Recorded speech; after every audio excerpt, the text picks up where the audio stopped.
Salut à tous, c'est Hervé, j'espère que vous allez bien et que vous êtes prêts pour une nouvelle recette bien gourmande. On va se faire des cannelloni fourrés ricotta épinards avec un petit crumble parmesan et herbes aromatiques. Et j'en profite pour tester la nouvelle gamme de sauce tomate cuisinée Mutti.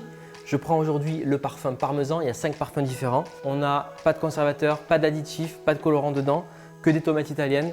Le top du top. Je vous propose de regarder les ingrédients. Pour cette recette, vous aurez besoin d'herbes aromatiques, cerfeuil et persil, de l'ail, du beurre, de la farine, du parmesan râpé, une sauce tomate préparée Mutti au parmesan, de la pulpe de tomate, des cannelloni, de l'huile d'olive, du poivre, des jeunes pousses d'épinards, de la ricotta. On va commencer par préparer la farce. Alors on va mettre un peu de persil, les jeunes pousses d'épinards.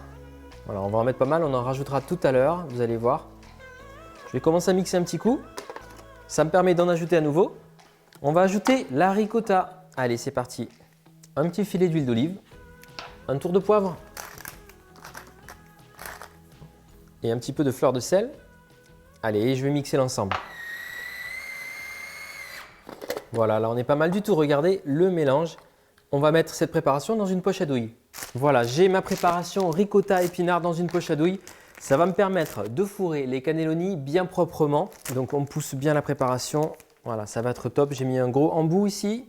Alors, on prépare un plat qui va aller au four dans lequel on va disposer nos cannelloni. Ce que je vais faire, c'est commencer à mettre de la pulpe de tomate dans le fond de mon plat. Vous prenez les cannelloni un par un. On met la douille dedans, on pousse et vous voyez, paf, quand on arrive au bout, c'est bon. Voilà, on travaille propre et on vient disposer les cannelloni sur le lit de tomate.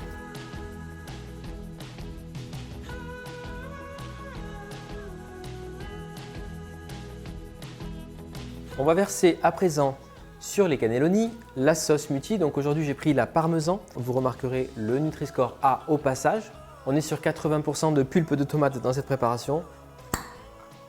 Ça va être canon. On vient répartir la sauce dessus.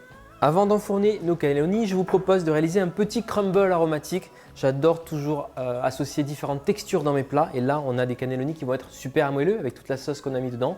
Je vous propose de réaliser ce petit crumble qui apportera une touche crunchy sur le dessus. On va mélanger du parmesan, de la farine, on va mettre un peu de poivre, du beurre coupé en petits cubes froids comme ça. Et ensuite, on va venir émincer. Donc, j'ai pris du cerfeuil et du persil plat. On commence à mélanger. Donc, il faut que le beurre soit complètement intégré dans la préparation sèche. À ce stade, si vous aimez, vous pouvez ajouter une gousse d'ail émincée dans le crumble. Voilà, une fois que vous avez la texture crumble comme ça avec des miettes, on va ajouter les herbes aromatiques. On est généreux sur les herbes aromatiques dans notre crumble. Ah, super. Ça va vous faire une finition originale pour les cannelloni. Et je viens répartir ce petit crumble aromatique au parmesan sur mes cannelloni.